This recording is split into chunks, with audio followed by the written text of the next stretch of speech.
L'enfant noir. Chapitre 2.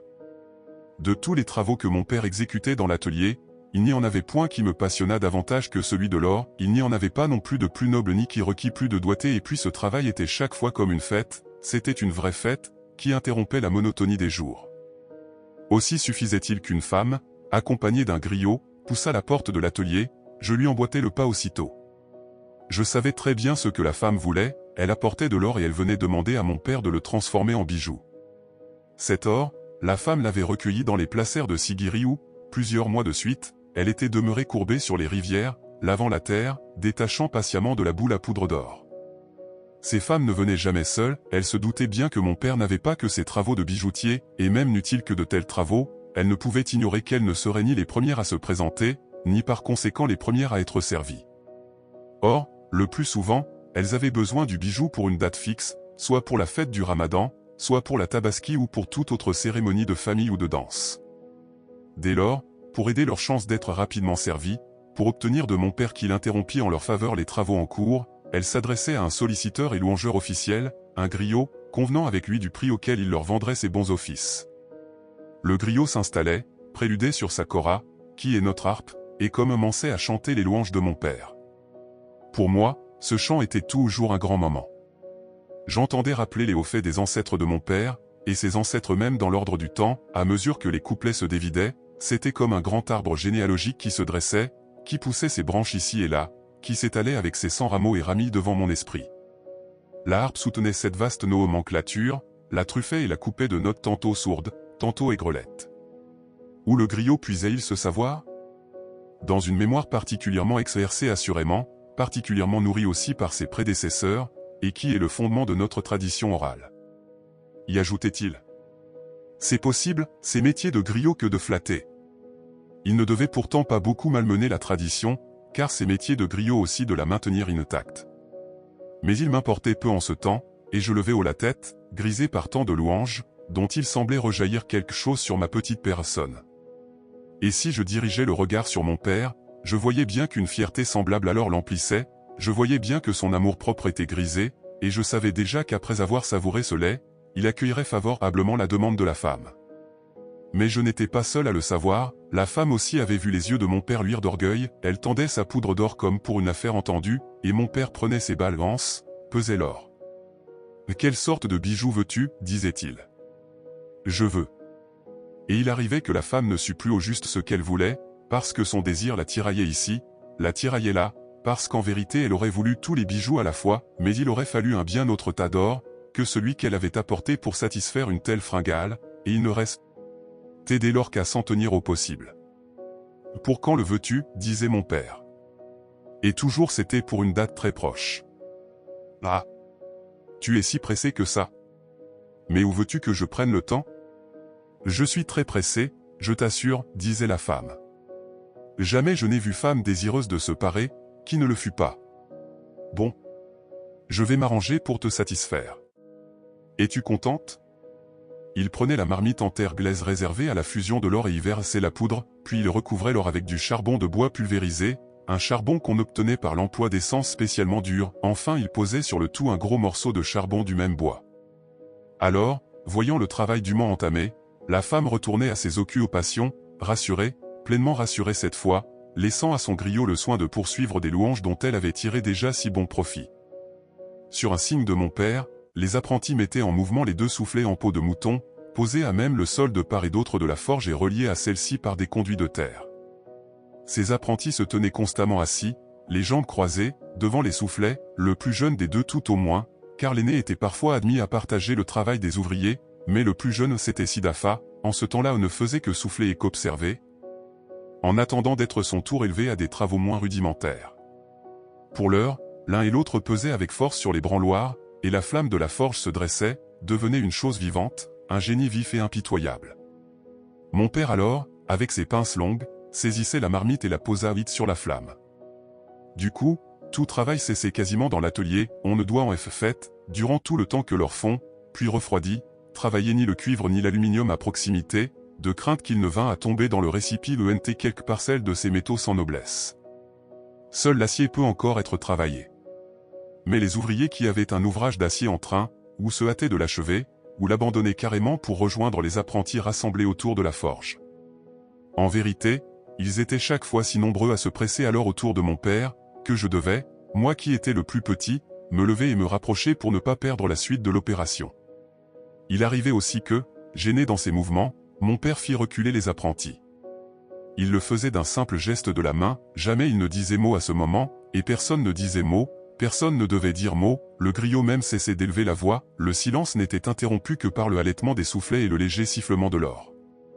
Mais si mon père ne prononçait pas de parole, je sais bien qu'intérieurement il en formait, je l'apercevais à ses lèvres qui remuaient tandis que, penché sur la marmite, il malaxait l'or et le charbon avec un bout de bois, d'ailleurs aussitôt en flamme mais qu'il fallait sans cesse renouveler. Quelle parole mon père pouvait-il bien former? Je ne sais pas exactement, rien ne m'a été communiqué de ces paroles. Mais qu'eussent-elles été, sinon des incantations? N'étaient-ce pas les génies du feu et de l'or, du feu et du vent soufflé par les tuyères, du feu né du vent, de l'or marié avec le feu, qu'ils invoquaient alors, n'était-ce pas leur aide et leur amitié, et leurs épousailles qu'il appelait? Oui, ces génies-là presque certainement, qui sont parmi les fondamentaux et qui étaient également nécessaires à la fusion.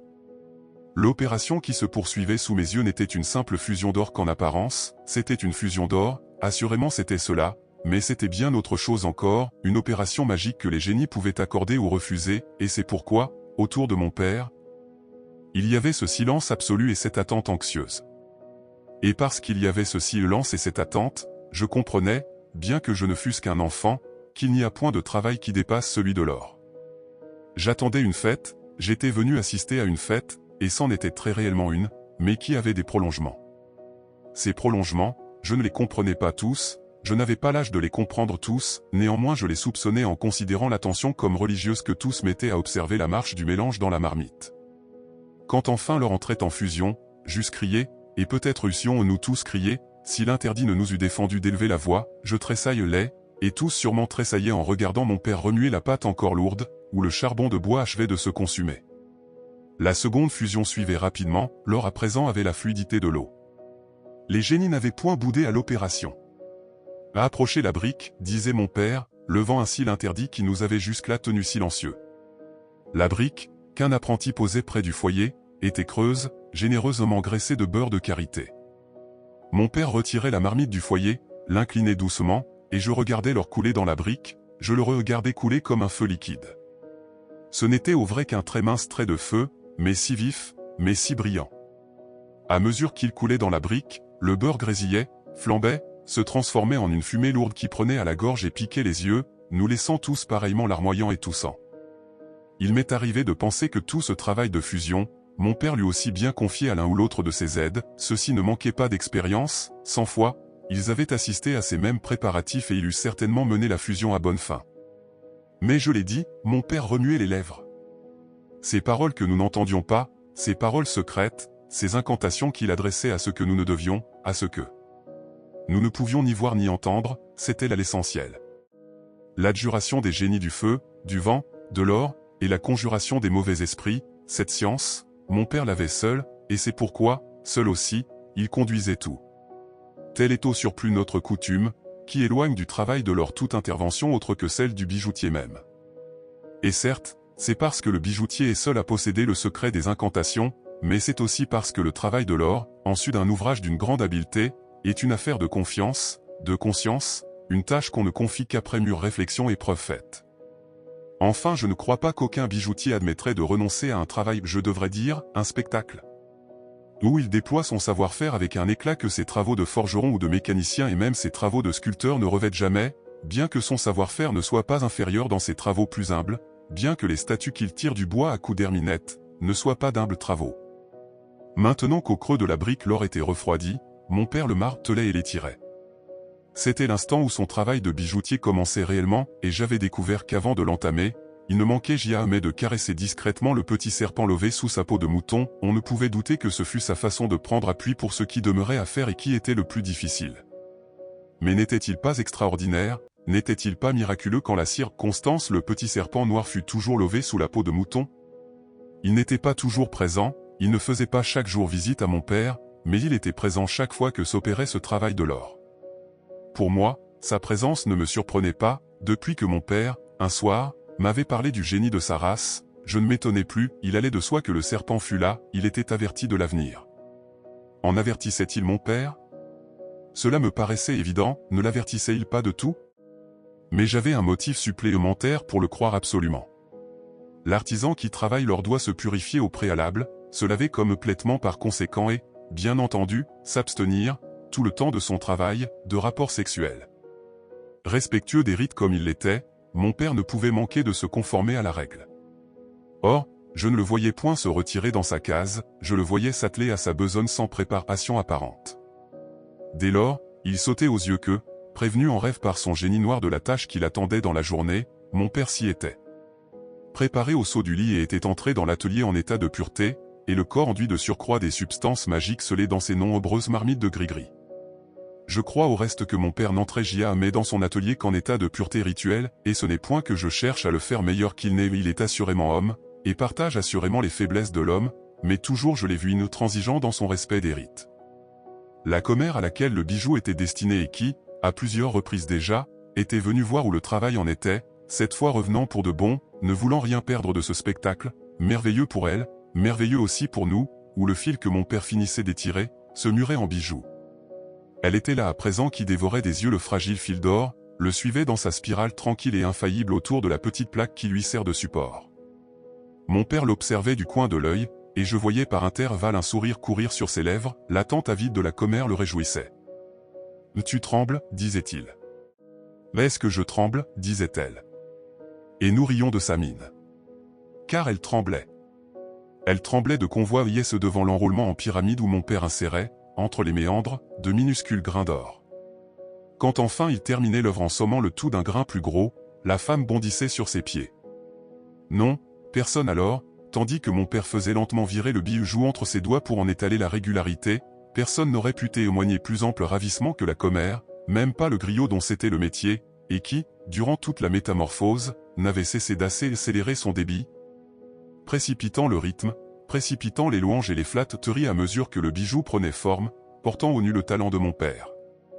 Au vrai, le griot participait curieusement, mais j'allais dire, directement, effectivement au travail, lui aussi s'enivrait du bonheur de créer, il clamait sa joie, il pinçait sa harpe en homme inspiré, il s'échauffait comme s'il eût été l'artisan même, mon père même, comme si le bijou fût né de ses propres mains.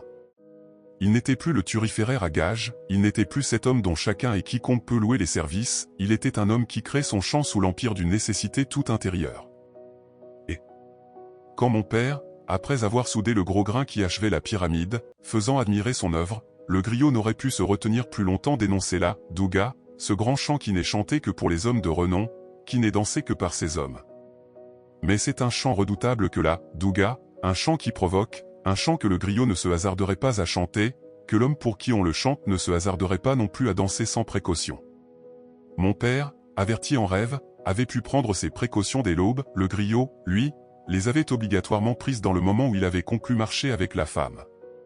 Comme mon père, il s'était alors enduit le corps de gris-gris, et s'était rendu invulnérable au mauvais génie que là, Douga, ne pouvait manquer de déchaîner, invulnérable encore à ses confrères même qui, jaloux peut-être, n'attendaient que ce chant, l'exaltation, la perte de contrôle qu'entraîne ce chant, pour lancer leur sort. À l'énoncé de là, Douga, mon père se levait, poussait un cri où, par parts égales, le triomphe et la joie se mêlaient, et brandissant de la main droite son marteau, un signe de sa profession, et de la gauche une corne de mouton emplie de substances magiques, il dansait la glorieuse danse. Il n'avait pas plus tôt terminé, qu'ouvriers et apprentis, amis et clients attendant leur tour, sans oublier la commère à laquelle le bijou était détiné, s'empressaient autour de lui, le complimentant, le couvrant d'éloges, félicitant par la même occasion le griot qui se voyait comblé de cadeaux. Cadeaux qui sont quasi ses seules ressources dans la vie errante qu'il mène à la manière des troubadours de jadis. Rayonnant, échauffé par la danse et les louanges, mon père offrait à chacun des noix de cola, cette menue monnaie de la civilité guinéenne. Il ne restait plus à présent qu'à rougir le bijou dans un peu d'eau additionnée de chlore et de sel marin. Je pouvais disparaître, la fête était finie. Mais souvent, comme je sortais de l'atelier, ma mère qui était dans la cour à piler le mil ou le riz, m'appelait. « Où étais-tu » disait-elle, bien qu'elle le sût parfaitement. « Dans l'atelier. »« Oui, ton père travaillait l'or. »« L'or. Toujours l'or. » Et elle donnait de furieux coups de pilon sur le mil ou le riz qui n'en pouvait, mais... « Ton père se ruine la santé. » Voilà ce que ton père fait. Il a dansé là, Douga, disais-je. Là, Douga. Ce n'est pas là, Douga, qui l'empêchera de s'abîmer les yeux.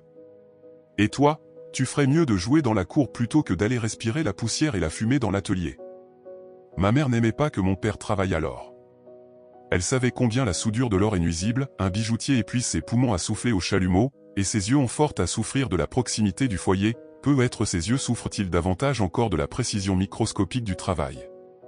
Et même n'en eût-il été rien, ma mère n'eût guère plus aimé ce genre de travail, elle le suspectait, car on ne soude pas l'or sans l'aide d'autres métaux, et ma mère pensait qu'il n'est pas strictement honnête de conserver l'or épargné par l'alliage, bien que ce fût chose admise, bien qu'elle acceptât, quand elle portait du coton à tisser, de ne recevoir en retour qu'une pièce de cotonnade d'un poids réduit de moitié.